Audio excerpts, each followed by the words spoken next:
sobre, sobre el tema de violencia económica y patrimonial. Bueno, en principio, ya en la clase anterior hemos estado hablando sobre la violencia física, obviamente entendiendo que en los tipos de violencia, que conforme señala la norma de violencia contra la mujer, los integrantes del grupo familiar, establece ciertos tipos de violencia, ¿no? La física, la psicológica, la sexual y la económica. Entendemos, ¿no? Y eso es muy importante siempre tener en claro la diferencia entre cada tipo de violencia, porque enmarcándonos de acuerdo al tipo de violencia vamos a hacer la adecuada investigación y el adecuado proceso. Entonces, dentro de la violencia física que ya hemos hablado en su oportunidad, ¿no? Sabemos que la acción o conducta que hace provocar daño a la integridad corporal o a la salud de la persona, ¿no? Y cuando hablamos de la salud de la persona, hablamos de estas negligencias, ¿no? Incluye también el maltrato, el descuido por privación de las necesidades básicas de la persona y que hayan ocasionado este daño físico o que puedan llegar a o puedan llegar a ocasionarlo sin importar el tiempo que se requiera para su recuperación. Y obviamente para este tema de violencia física se va a necesitar, ¿no? Como les comentaba, el certificado médico legal, cualquier otro medio probatorio que acredite la agresión física y, muy importante, los factores de riesgo, ¿no? Obviamente en el tema físico ya es un tema más corporal, ¿no? Más del cuerpo, las lesiones que se puedan evidenciar en el cuerpo. También en tema psicológico, ¿no? Es tendiente a controlar, a aislar a la persona contra su voluntad, ¿no? A humillarla, insultarla, avergonzarla, estigmatizarla, ¿no? Ante otras personas y sin importar el tiempo que se requiera también para su recuperación, ¿no? Es muy importante este término, sin importar el tiempo que se logre recuperar a la víctima, porque acá no hablamos que el daño o la violencia tiene que estar condicionada al tiempo de recuperación, ¿no? Basta la acción para poder acusar a la parte agresora y poder iniciar este proceso de violencia.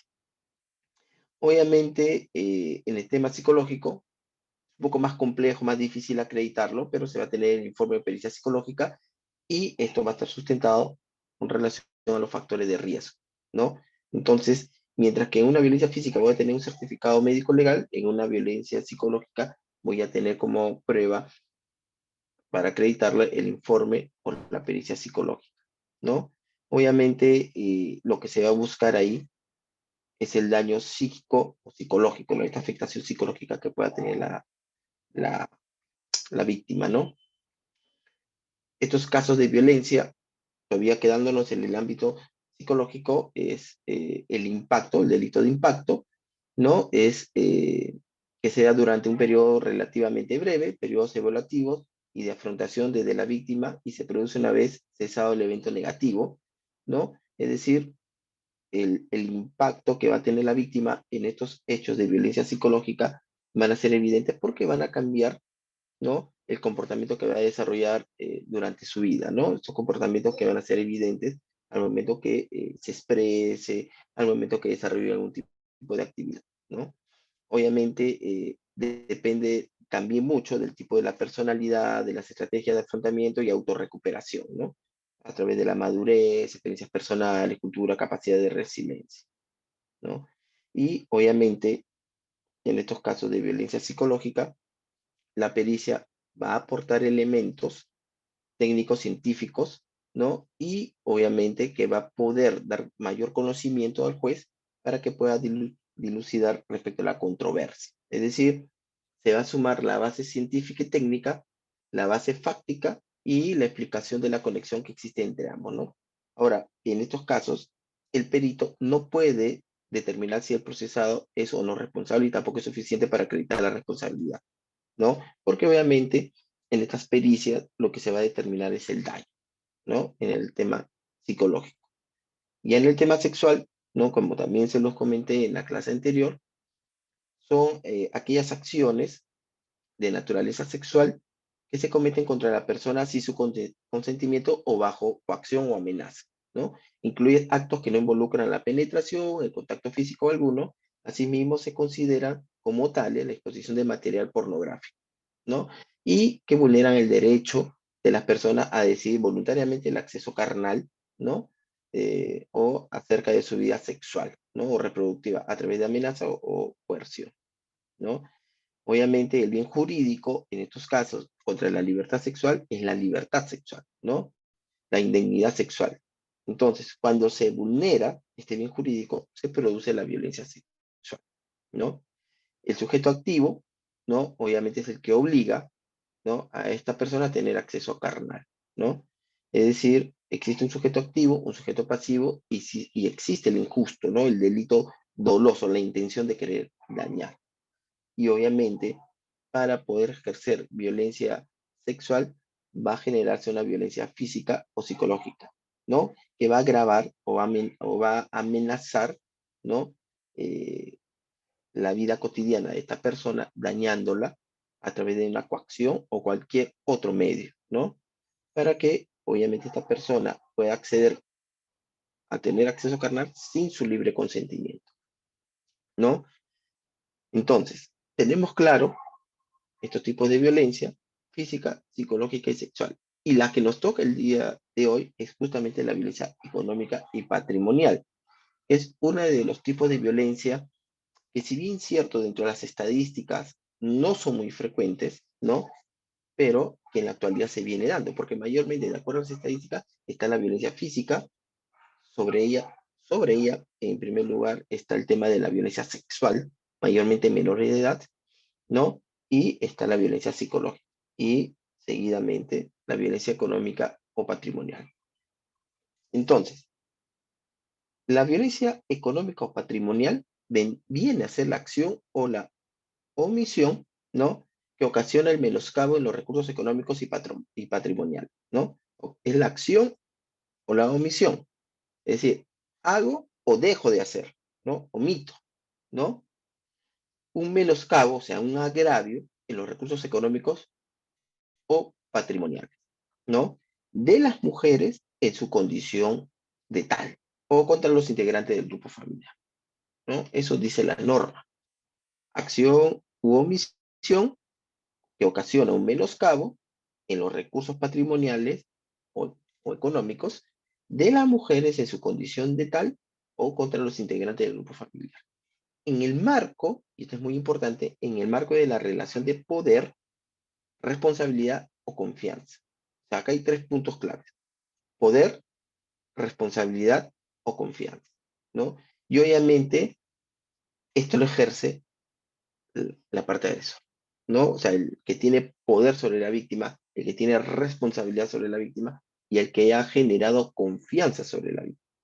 Entonces, partimos de que el tema de la violencia económica patrimonial es justamente este daño, ¿no? En limitar, en despojar, en manipular, ¿no? En ocultar los recursos económicos o patrimoniales, ¿no? ¿De quién? No necesariamente de la propia víctima, sino también puede ser de los recursos conyugales, ¿no? Del patrimonio económico conyugal, ¿no? ¿Por qué? Porque esto se puede dar en este marco de poder, responsabilidad o la confianza, ¿no? Eh, esta violencia económica, ¿no? Va a generar la perturbación de la posesión, tenencia o propiedad de sus bienes, ¿no? O sea, puede generar una perturbación de la posesión, tenencia o propiedad de sus bienes. Porque cuando hablamos violencia económica o patrimonial, el tema económico hablamos sobre el tema del dinero, ¿no? Del sueldo, del ingreso del negocio conyugal o de pareja, ¿no? El tema monetario. Pero el tema patrimonial y hablamos de los bienes. Entonces, al hablar de los bienes, estamos hablando de los bienes muebles, de los bienes inmuebles, ¿no? Entonces, cuando hablamos de la perturbación de la posesión, tenencia o propiedad de sus bienes, estamos hablando de un tema de violencia patrimonial, que no necesariamente va de la mano con el delito de perturbación o de la usurpación, ¿no? Entonces, ¿por qué? Porque estamos hablando de que esta perturbación de la posesión, de tenencia o de sus propiedades, de sus bienes, se ejerce por la persona que tiene el poder o tiene la confianza sobre la víctima, eh, en su condición de mujer como tal, o hay algún integrante del grupo familiar, ¿no? También puede ser por la pérdida, sustracción, destrucción, retención o apropiación indebida de objetos, instrumentos de trabajo, documentos personales, bienes, valores y derechos patrimoniales, ¿no? Es decir, el tema patrimonial va más allá, no solamente de una casa, de un terreno, ¿no? De un departamento, de un carro, sino también la sustracción, destrucción, retención o apropiación indebida de objetos, instrumentos de trabajo o documentos personales, ¿no? Por ejemplo, DNI, tarjetas de bancos, cheques, eh, documentos, por ejemplo, informes de mi trabajo, materiales que me ha podido entregar mi empresa y que esta persona lo ha escondido o lo tiene retenido, se ha apropiado y no me quiere entregar, ¿no? Joyas, ¿no? Entonces, respecto a estos bienes, el que ejerce violencia para despojarla, ¿no? O para manipularla, ¿no? Condicionarla para que le pueda entregar este tipo de bienes que ha podido haber sustraído o destruido, ¿no? O escondido o retenido, obviamente estaría cometiendo una violencia patrimonial, ¿no? Porque estamos hablando de los bienes de la víctima.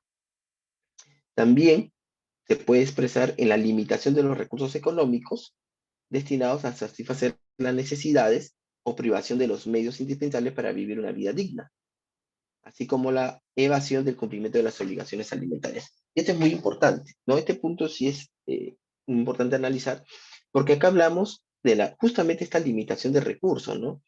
Y esto se da mayormente en los casos en el cual el hombre piensa, o la parte agresora, para no poder ponernos en ninguno de los lados, la parte agresora piensa que porque él trabaja y la otra parte no trabaja, él tiene la potestad de decidir, de limitar recursos, ¿no? Y de poder con ello manipular y condicionar cierto acto, ¿no? De la víctima, ¿no? Obviamente, la parte de la víctima, a veces en una posición, señala pues que no genera recursos y depende del agresor, ¿no?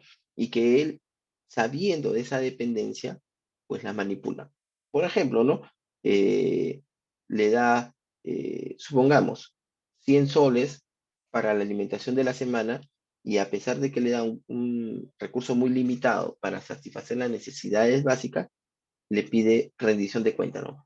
Boletas, facturas, detalle a detalle, ¿no? Hostigándola a que pueda, pues, hacer una rendición sobre un monto muy pequeño, pero para cubrir una gran necesidad, ¿no? Entonces, esta limitación de recursos, obviamente, genera una violencia violencia económica, perdón, ¿no? También por la privación de los medios indispensables para vivir una vida digna, ¿no? Es decir, le priva pues de los servicios básicos, ¿no? Le corta la luz en la mañana para que no la pueda gastar. Le cierra, le pone candado a los servicios básicos, como por ejemplo el agua, para que no pueda gastarlo y no pagar mucho el recibo de fin de mes, ¿no?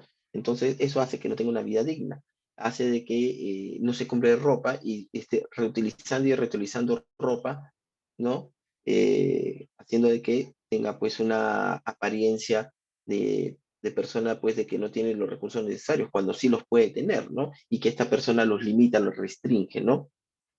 O evade su cumplimiento de sus obligaciones alimentarias, ¿no? Es decir, llega a la casa, pero cuando se le exige que pueda comprar de repente fruta, que pueda comprar para el desayuno, evade, no quiere hacerlo, ¿no? Con el pretexto de que no tiene los ingresos y se retira y deja pues en un aprieto económico a la víctima para cubrir esa necesidad básica, ¿no? Entonces, esta limitación va por ese lado, ¿no? Obviamente, y para eso la ley establece de que cuando se demuestre esta limitación de recursos, esta pérdida o sustracción de bienes o esta perturbación de la posesión o tenencia de una propiedad, es hacer la denuncia por violencia patrimonial o económica y aunado a ello, pedir también medidas de protección. ¿Es posible? Sí es posible pedir medidas de protección bajo esta figura, eso lo vamos a ver más adelante. Entonces, tenemos primero la perturbación o posesión, tenemos la pérdida o sustracción de un objeto, tenemos la limitación de recursos económicos y también tenemos la limitación o control de sus ingresos, así como la percepción de un salario menor por igual tarea, ¿no? Un salario menor por igual tarea dentro de un mismo lugar de trabajo, ¿no? Entonces, este punto del control de los ingresos también es importante. ¿Por qué? Porque cuando se tiene una persona que controla a la otra parte, que vendría a ser la víctima, respecto a sus ingresos salariales, para poder disponer de ellos, obviamente es parte de un delito de violencia económica, ¿no? Porque obviamente la está controlando, ¿no? Para él manejar el dinero, para que ella no lo pueda gastar. Le pregunta, ¿cuánto has recibido este mes? Ah, 2.000 soles. Ya, ¿y en qué lo has gastado? ¿Por qué has gastado tanto en esto? ¿Por qué esto? ¿Y dónde está el saldo? ¿No? Y no la permite ahorrar, no le permite invertir en ella misma. Entonces, ese control genera violencia, ¿no? Así como la percepción de un salario menor bajo las mismas tareas, las mismas condiciones, las mismas actividades, ¿no? El, el que entre a un negocio, supongamos, ¿no? Y que ella por su condición de mujer, haciendo las mismas actividades, debe generar menos ingresos que la del hombre, ¿no? Entonces, eso también es parte de un proceso de violencia económica, ¿no? Entonces, este tipo de violencias, conforme a la característica de la violencia económica o patrimonial, se puede ver en 4 puntos, ¿no? En 2 grupos grandes, desde la evidencia de los bienes como tales, bienes patrimoniales, bienes muebles o inmuebles, y de la parte económica, ¿no? Con relación a las necesidades básicas, pero también con relación a lo que puede generar de ingreso a la parte considerada como víctima, ¿no? Ahora, en estos casos de violencia económica y patrimonial, es a veces complicado, ¿no? Tener un medio probatorio que acredite la violencia.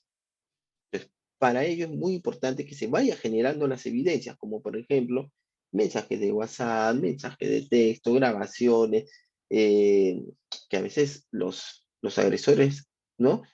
Tienden a amenazar, a hostigar, ¿no? A la pareja con relación a este tema, ¿no? Y estas son evidencias valiosas para demostrar durante una investigación, ¿no? Porque hay que tener en consideración que esta perturbación, esta pérdida, esta destrucción, este control, esta limitación de las necesidades básicas o la limitación del control de su salario, genera a su vez una violencia psicológica, ¿no? ¿Por qué? Porque la persona vive en un estrés, ¿no? Vive también en un momento de temor, ¿no? Porque obviamente no puede gastar más de lo que recibe, ¿no? O no puede endeudarse, o no puede darse de repente a invertir en algo, porque la parte agresora, pues puede generarle un conflicto mayor, ¿no? Hacia la víctima.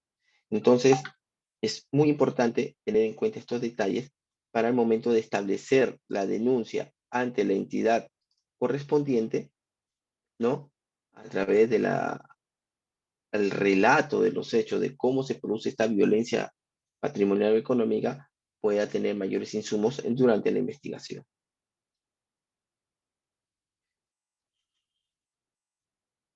En los casos, en los casos en que las mujeres víctimas de violencia tengan hijos y estos vivan con ellas, la limitación de los recursos destinados a satisfacer las necesidades o privación de los medios indispensables para vivir una vida digna, así como elevación de sus obligaciones alimentarias por parte de la pareja, se considera una forma de violencia económica o patrimonial contra la mujer, los y las hijas, las y los hijos, ¿no? O sea, ¿qué quiere decir esto?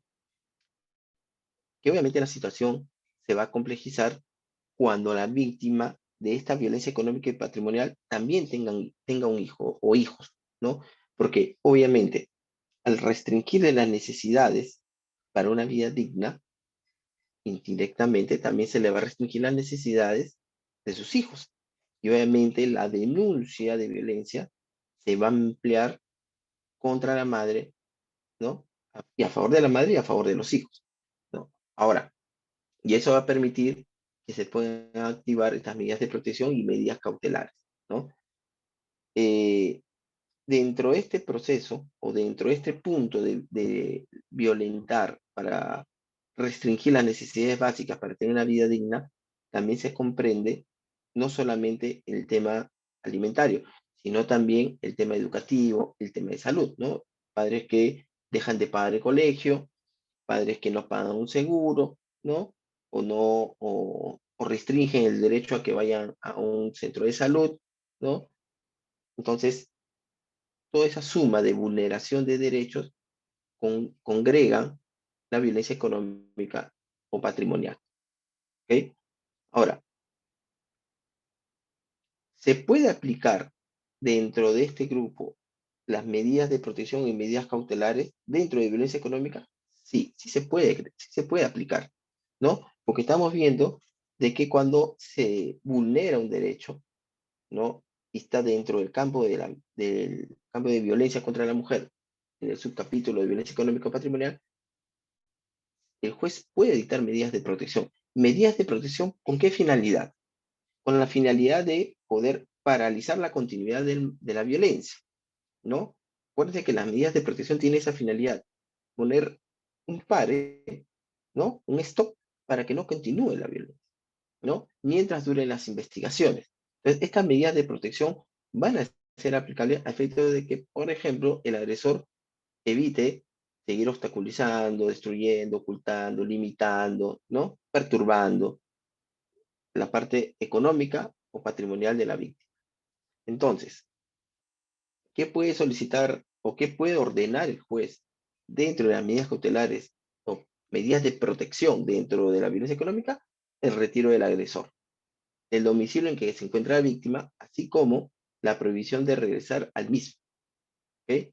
Entonces, el juez puede ordenar el retiro del agresor y prohibirle su regreso con la finalidad de que la víctima ya no sienta esa coacción, ya no sienta esa amenaza a la vulneración a su libre desarrollo como persona con relación al hostigamiento que puede tener el agresor para restringirle su derecho a tener pues patrimonio, a poder disponer libremente de su dinero, ¿no? A poder disponer libremente de los gastos necesarios para satisfacer sus propias necesidades o la de su familia. Eh, ¿Qué puede también solicitar el juez? Un inventario de los bienes. Puede hacer un inventario para poder determinar cuáles son las propiedades que se han generado durante la convivencia, durante el matrimonio, ¿no? A efecto de poder tener claro lo generado y con ello prohibir, ¿no? Dentro de las medidas de protección, prohibir el disponer, enajenar u otorgar en prenda o hipoteca los bienes muebles o inmuebles en común, ¿no? ¿Eso qué quiere decir? Que obviamente si existen pues una casa, un terreno, un auto, obviamente eso tiene que ser inventariado y después dentro de las medidas de protección puede prohibir que la parte agresora pueda disponer, puede enajenar o trate de hipotecar esos bienes. Porque se entiende que si lo hace, ¿no? Quien va a cargar la deuda van a ser ambas partes, ¿no? Si él pretende hipotecar, obviamente se va a afectar a ambas partes, ¿no? Y si él deja de pagar, pues va a recaer también en la parte de la víctima esa corresponsabilidad, ¿no? Entonces, prohíben para que él ya no siga disponiendo a su libre albedrío la disposición de los bienes que ha generado, ¿no? Entonces, esa es parte de las medidas de protección que se pueden otorgar. ¿Qué más podemos pedir o qué más se puede solicitar? Porque parte de la defensa también en algún momento se puede pedir la ampliación de las medidas de protección o en su defecto de las medidas cautelares, una asignación económica de emergencia que pueda comprender, ¿no? Lo indispensable para atender las necesidades básicas de la víctima y de sus dependientes, que en este caso serían sus hijos. Eso quiere decir que si obviamente retiran al agresor del hogar, yo puedo solicitar una pensión alimentaria, ¿no? Que pueda cubrir las necesidades básicas, mientras dure la investigación y se determine si existe o no responsabilidad por parte del denunciado. ¿no? Entonces, esa es una de ellas, ¿no? El determinar una pensión. Y esta pensión debe ser suficiente e idónea para evitar que se mantenga o se coloque a la víctima en una situación de riesgo frente a su agresor e ingrese nuevamente a un ciclo de violencia, ¿no? Es decir, que al momento de dictar esta medida cautelar de una asignación o una pensión eh, de emergencia mientras dura la investigación, tiene que cubrir todas las necesidades de la familia o del grupo familiar que va a quedar protegida con esta disposición, ¿no? Es decir, la mamá y los hijos o la víctima como tal, ¿no? Entonces, y la asignación que se le otorgue económica tiene que alcanzarle para cubrir las necesidades, ¿no? No podría ser algo irrisorio similar a lo que le daba el agresor, ¿no? Porque obviamente, pues, no tendría ningún sentido.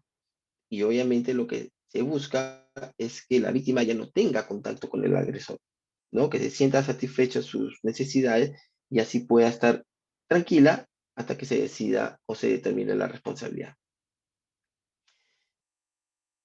Cuando el juez decide o cuando señala que se debe pagar una asignación o una pensión de emergencia porque se ha ordenado el retiro, ¿no? Para que pueda cubrir las necesidades básicas de la víctima, este pago de la asignación se realiza a través de un depósito judicial, ¿no? Para evitar la exposición de la víctima. Es decir, no se va a permitir que el agresor le entregue directamente el dinero a la víctima. Todo se va a canalizar a través de depósito judicial, para lo cual se presenta el voucher y el juez llamará a la víctima para entregarlo en oficio y así pueda cobrar su dinero ante la entidad bancaria correspondiente. ¿Ok? Dicho esto, ¿no? Se va a poder también, añadido a todo lo que puede comprender estas medidas globales para proteger a la víctima o sus dependientes, se va a poder regular estas pensiones, ¿no? Mediante el resguardo, ¿no? Mediante el resguardo de esta decisión judicial que le permita a la familia en su conjunto afrontar todo el proceso y cautelando estas medidas de protección y las medidas cautelares que se puedan dictar, tener a una familia protegida con la finalidad de que no se siga vulnerando sus derechos, ¿no? Las medidas cautelares que resguardan pretensiones de alimentos y disposición de bienes, ¿no?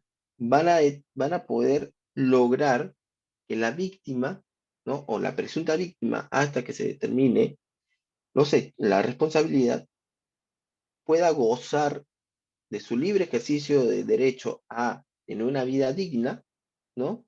Bajo una asignación de emergencia que pueda cubrir sus necesidades y sobre todo para que pueda dar una tranquilidad psicológica a sus dependientes, ¿no? Porque vuelvo a repetir, el tema económico patrimonial, esa violencia perturba también a las víctimas indirectas que son los menores, ¿no? El dejarlos sin estudiar, el no darles los alimentos necesarios, obviamente va a generar y va a repercutir en ellos mismos. Entonces, pues es muy importante tener en cuenta y sobre todo las defensas, tratar de que las medidas cautelares pueden lograr este retiro del hogar y se pueda asignar una pensión a favor de la presunta víctima y si existen hijos también a favor de ellos, ¿no?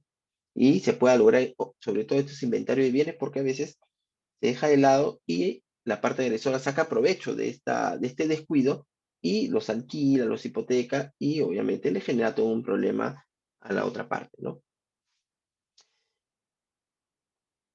Vamos a ver algunos ejemplos, ya para más o menos tener claro cómo se desarrolla este tema de la violencia económica o cómo cómo podemos identificarla, ¿no? Para poder determinar y poder hacer las acciones necesarias ante los órganos competentes, ¿no? Por ejemplo, ¿no? En casa nunca falta nada, ¿no? El gasto llega puntual, las colegiaturas de los hijos se pagan a tiempo, la despensa siempre está llena, pero todo es de él, ¿no? Él toma todas las decisiones de los que se compra para la familia. Dice que él paga, dice que él, el que paga y el que manda es él. Yo no puedo escoger ni siquiera el sabor de yogur, ¿no? O sea, ese es un tipo de violencia, ¿no? Y acá estamos hablando del control, ¿no? Es decir, él es el que trabaja y él dice, en la casa nunca falta porque el que pone la plata soy yo. El que decide que se compra soy yo. El que decide qué se come, soy yo. O sea, tú no puedes decir nada porque la plata la doy yo. Eso es un tipo de violencia económica, ¿no? O sea, el dejarla de lado, el de excluirla en las decisiones, porque él es el que tiene este poder, este control, por lo que él genera ingresos, es un tema de violencia, es un signo de violencia y es obviamente eh, una acción que debe tomarse para poder proteger los derechos de la presunta víctima o de los integrantes del grupo familiar, ¿no? Otro ejemplo, ¿no? Por ejemplo, Gabriela se casó, ¿no? Muy joven, dejó la preparatoria y se dedicó por completo a su hogar. Ahora tiene 25 años, dos hijos y un marido con quien confiesa no es feliz. Señala que jamás me ha pegado, pero me controla en todo. Siempre me pide cuentas sobre lo que gasto y me hace sentir muy mal, ¿no? Entonces, eso también es un tipo de violencia económica, ¿no? El hecho que puedan ser esposos, el hecho que puedan tener una familia constituida, no es un indicativo para que uno de los dos controle o pida cuentas a la otra parte de lo que gasta, ¿no? Hasta el extremo de hacerla sentir avergonzada, ¿no? Ese control de decirle en qué has gastado, cuánto has ingresado, cuánto tienes en el banco, por qué gastas en esto, dime por qué has pagado esta factura, por qué has comprado ese vestido, obviamente es un signo de violencia económica.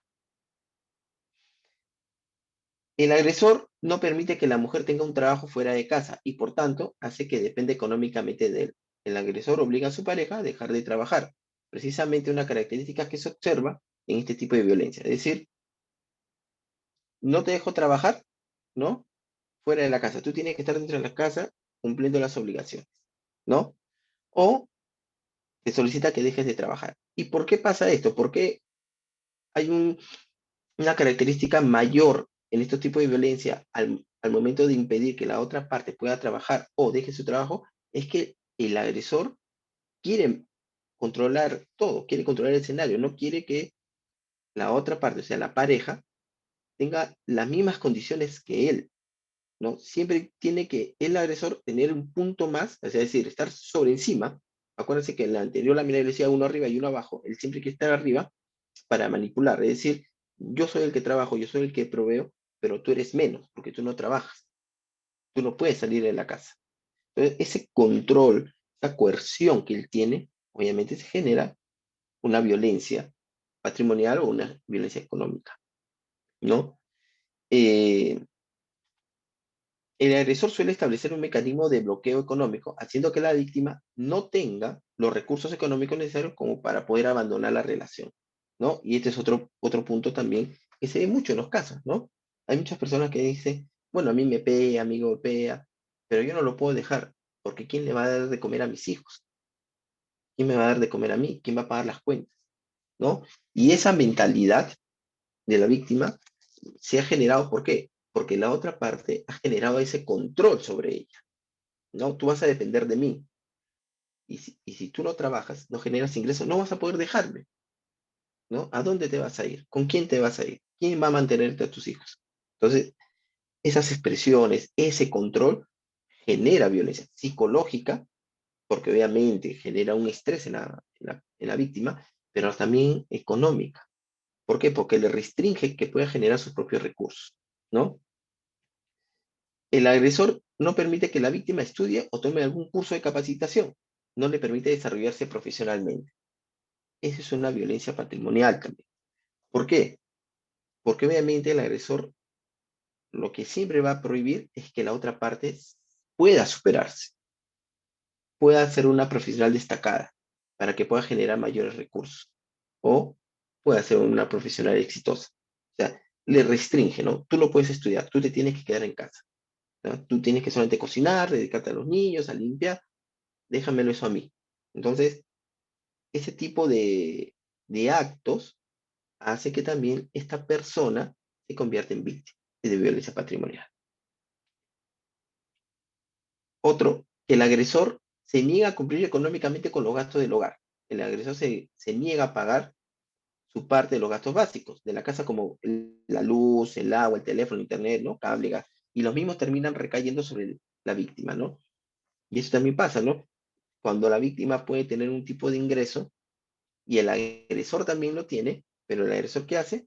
Evade su responsabilidad de no cubrir las necesidades básicas y lo que hace es que cuando ya la cosa está retrasada, por ejemplo, ¿no? Te van a cortar la luz, te van a cortar el agua, que son necesidades básicas, la parte que es la víctima lo hace, ¿no? Se obliga a hacerlo para no dejar de tener las necesidades básicas. Ese tipo de actitud también considerado violencia, ¿no? Y eso es, a veces es difícil de detectar, ¿no? A veces la pareja dice, bueno, este mes no ha podido pagar, o de repente no tiene, a pesar de que gana más que ella. Pero ya cuando se hace una conducta repetitiva, ¿no? Cuando se hace una conducta en la cual ya tiene una intención de dañar a la otra parte, ¿no? Para que esta parte se encargue de todo, a pesar de que tiene las posibilidades económicas, obviamente, ya estamos hablando de una violencia. El incumplimiento de la obligación de contribuir con la alimentación de los hijos o la falta de pago de la pensión de alimentos con respecto a este supuesto ya se encuentra regulado por nuestra legislación. ¿Ok?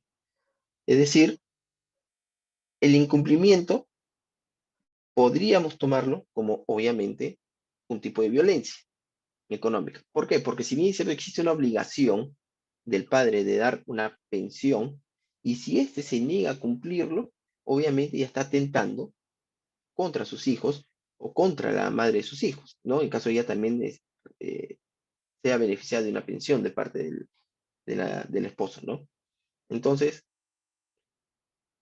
esta conducta perjudica con gravedad a la denunciante, ¿no?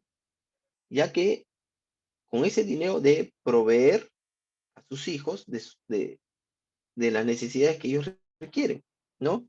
Entonces, esta negación de cumplir su obligación, obviamente, va a ser sancionada. Lo que saben del derecho de pensión de alimentos en el tema de familia, obviamente, si tú no cumples, genera devengados, y si no pagas los devengados, te denuncian por omisión.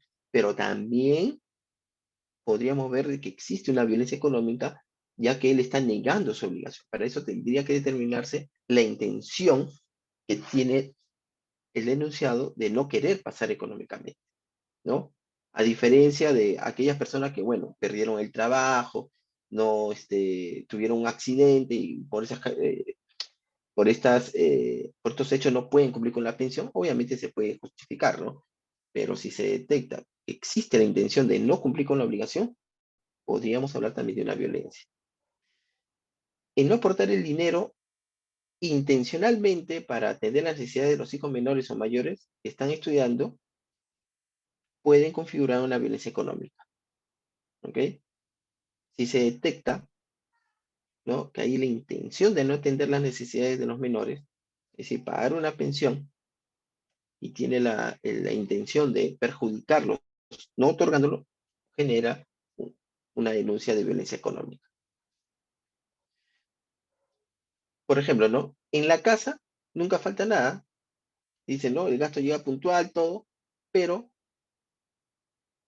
yo te designo a ti la responsabilidad del cuidado, ¿no? O sea, el típico ejemplo, ¿no? Yo llego con el dinero, tú te encargas de la limpieza, de darnos de comer, pero si tú quieres cocinar, yo voy a hacer las compras, tú no. Si tú quieres que se traiga pan, que se traiga jamón, qué sé yo, yo lo hago, tú no. Tú estás ajena a ello, ¿no? ¿Por qué? Porque yo tengo la postura de controlar, ¿no? De decidir, tú no. Entonces, eso hace que obviamente la persona quede relegada, ¿no?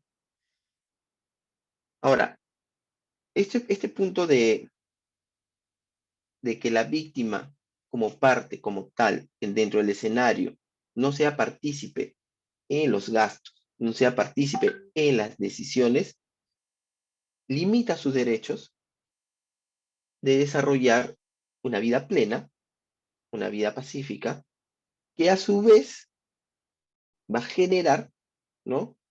Consecuencias psicológicas en las conductas que ella va a desarrollar en su vida cotidiana, en las actitudes que ella va a tomar en su vida cotidiana, con ella misma y con sus dependientes que vendrían a ser sus hijos, ¿no? Y esto se va a agravar cuando exista es decir, dentro del rubro de la víctima o sus dependientes, una persona con discapacidad, ¿no? Es decir, si, por ejemplo, la víctima tiene un tipo de discapacidad, ¿no?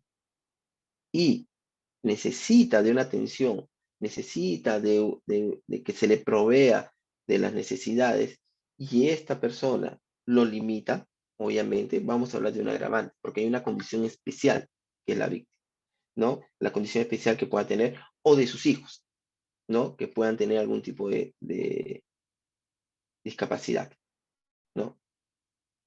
Eh, si existe una persona con discapacidad en estos temas de violencia, tiene que tener una participación dentro de la investigación equitativa, dentro de las etapas de la investigación y del proceso, ¿no? Eh, pero también, ¿no? Dentro del desarrollo de la violencia económica o patrimonial, también se va a tomar en consideración la participación dentro del desarrollo de la convivencia de la pareja. ¿Por qué se va a tener que tomar en cuenta ello? Porque se va a tener que delimitar dentro del desarrollo de la convivencia cómo ha sido, ¿no? La comunicación, cómo ha sido la relación de la pareja antes de que se ponga una denuncia de violencia económica. ¿Eso qué quiere decir? Que por el hecho de que el día de hoy ambos hayan peleado en el cual, no sé, pues la parte, la presunta agresor o agresora discutió con la otra parte y producto de ello se negó en darle un dinero, no por ese simple hecho voy a poder yo demostrar que hay una violencia económica. Hay que tomar en consideración que la violencia es una conducta repetitiva, no es un solo acto, ¿no? Y esto se va a evaluar y se va a determinar en las investigaciones, porque, ojo, vuelvo a repetir, cuando uno quiere denunciar cualquier tipo de violencia, tú lo tienes que en ese momento llevar algún tipo de prueba. La autoridad es la encargada de recepcionar la denuncia y tomar las acciones inmediatas. Por eso le dan 24 horas para comunicar al juez para que pueda determinar las medidas de protección. Entonces, si yo me he sentido vulnerada o vulnerado, ¿no? No es que por un solo acto yo voy a poder determinar que esto es violencia. Para eso en las declaraciones van a preguntar cómo se ha desarrollado la convivencia, si estas conductas han sido repetitivas, si es frecuente este maltrato de poder controlarte, de poder perturbarte, de poder negarte, ¿no? Una pensión, de darte las necesidades básicas. Si esto es repetitivo, obviamente vamos a hablar de violencia, pero si es un solo acto, lamentablemente no se va a poder determinar y lo que va a pasar es que van a terminar archivando la investigación. Dentro de los tipos de violencia, si bien, como les comenté, el de violencia sexual es uno de los principales tipos de violencia que mayormente se cometen, seguido de violencia física, psicológica y como último la económica, pero la económica genera más daño. ¿En qué sentido? Genera daño porque la persona, cuando es perturbada en su patrimonio, perturbada en tema económico, va a generarle una violencia psicológica que va a poner en riesgo también su propia subsistencia. Por ejemplo, el de limitarte tus necesidades básicas, el no darte luz, el no darte agua, ¿qué puede generar? Muy aparte del estrés, enfermedades, enfermedades contagiosas, no vas a tener una buena higiene.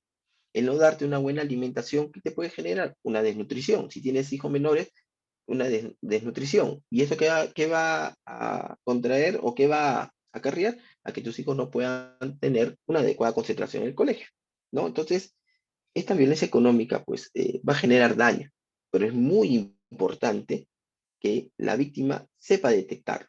Tampoco decir, bueno, esta mes no me dio y no pasa nada. Bueno, no, el otro mes me dará.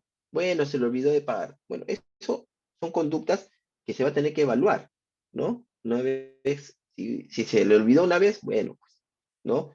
Eso se va a tener que ver si hubo o no hubo una intención, pero si como en ejemplo, todos los meses él dice, no, no voy a pagar, págalo tú, porque tú estás acá en la casa, tú utilizas la luz, tú utilizas el agua, yo casi todo el día voy al trabajo, pues obviamente ya vemos que hay una conducta intencional de querer generar daño, ¿no? Más aún, si por ejemplo, y ha pasado, las víctimas que no generan ingresos, ¿qué hacen? Se piden prestado de una persona, se pide prestado y para endeudada. ¿Por qué? Porque la otra parte no quiere pagarlo. ¿Y en qué lo gasta él? En otras cosas personales para sí mismo, dejando de lado las necesidades de los suyos, ¿no? Entonces, esas son las condiciones y las características que se van a ir determinando para poder detectar si realmente existe violencia económica, ¿no? Y dentro de la violencia patrimonial, el de la perturbación de la posesión, ¿no? De los bienes muebles e inmuebles que pueda tener la víctima, ¿no? Entonces, ese es en síntesis lo que es la violencia económica y patrimonial que señala nuestra norma conforme a la ley de violencia familiar y los integrantes del grupo familiar. No sé si tienen alguna duda, alguna pregunta que quisieran que se les aclare con relación a este punto.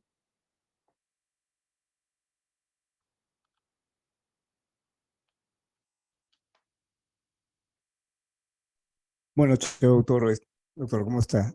Bueno, sí, quisiera saber si hay alguna intervención de los participantes para el doctor Juan Carlos. Doctor, no hay pregunta, entonces podemos continuar.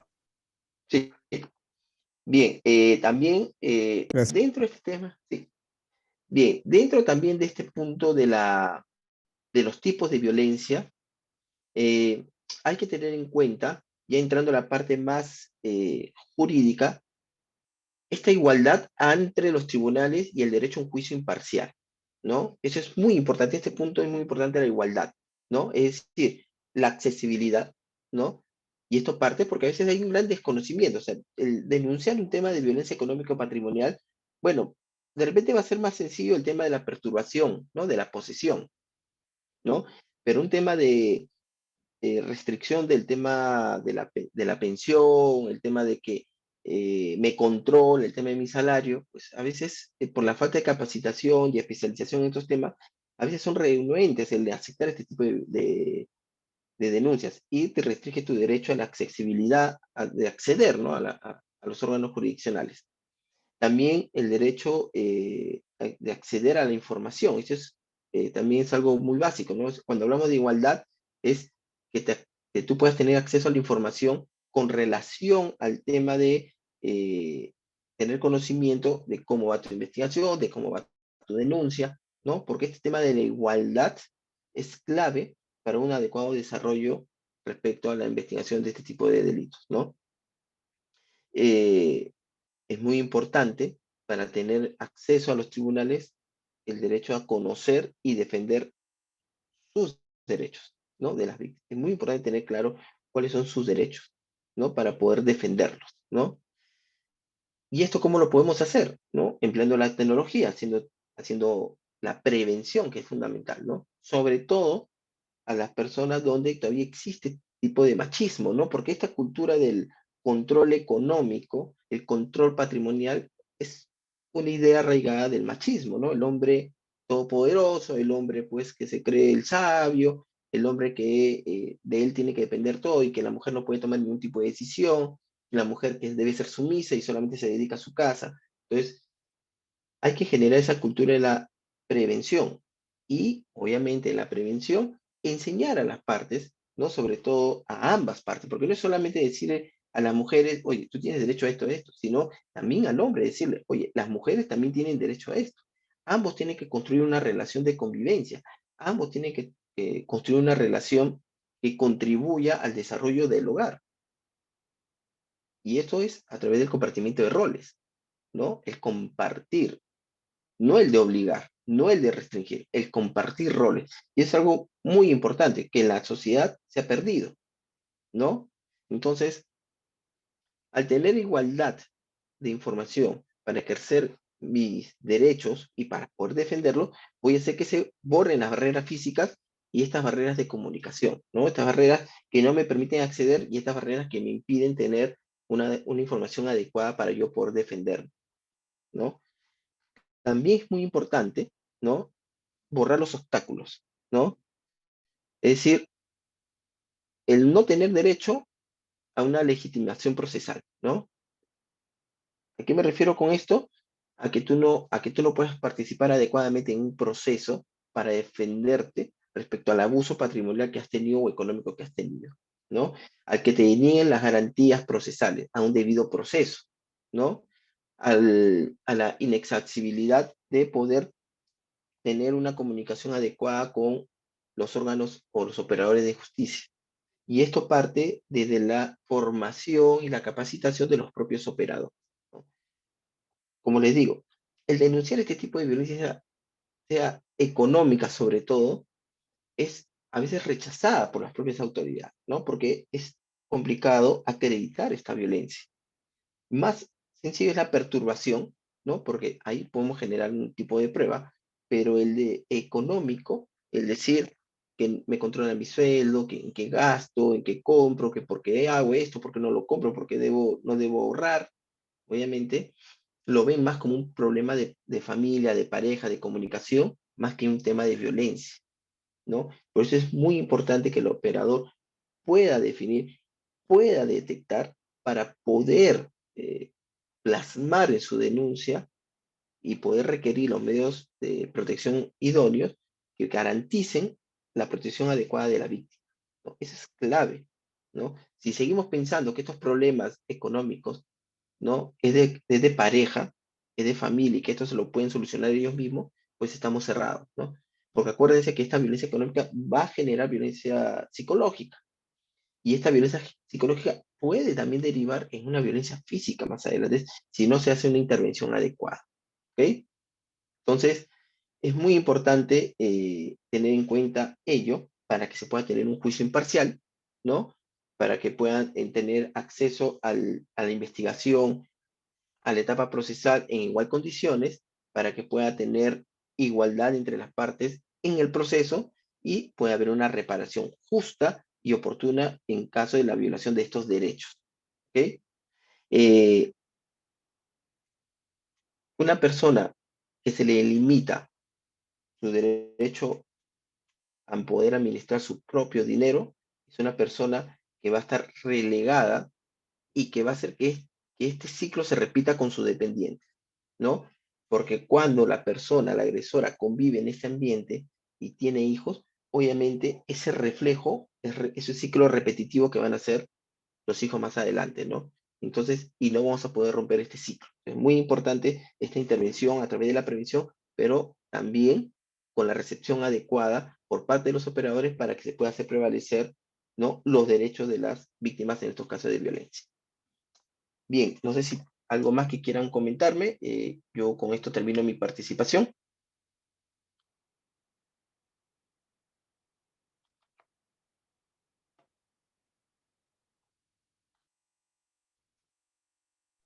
Doctores, si hay preguntas, podrían hacerle llegar al doctor, por favor. Adelante, doctora Isabel. Buenas noches con todos. Yo tengo una duda más bien. Al momento de decir violencia patrimonial, cuando dijo usted que la persona no quiere dar los, bueno, el dinero necesario para la subsistencia de la familia, también vendría a ser junto o en conjunto con la omisión a la asistencia familiar. Claro, a ver, en principio, la violencia económica va de la mano con ello, ¿no? Acuérdense que la violencia patrimonial, estamos hablando de los bienes, muebles o inmuebles. La económica es justamente el tema de la pensión. El dejar de dar una pensión para una vida digna genera violencia económica, pero los devengados que se dejaron de pagar producto de un acta de conciliación o producto de una sentencia, ¿no? Que va a provenir de una liquidación, el no pagar esa liquidación de devengados puede generar una denuncia de omisión a la asistencia familiar, ¿ok? O sea, el hecho de denunciar violencia económica no va a generar omisión a la asistencia, porque la omisión a la asistencia es cuando no se pagan los devengados. Y para generar devengados tiene que haber una liquidación aprobada en una sentencia. Entonces, al no pagar, ahí recién se puede denunciar omisión. Son dos cosas distintas. Lo que se refiere a la norma es cuando la persona limita, ¿no? Deja de dar una pensión o de dar el dinero necesario para que se puedan cubrir las necesidades, ¿no? Básicas de la víctima o de los dependientes. Muchas gracias. Si más preguntas, hacerlas llegar al doctor, por favor.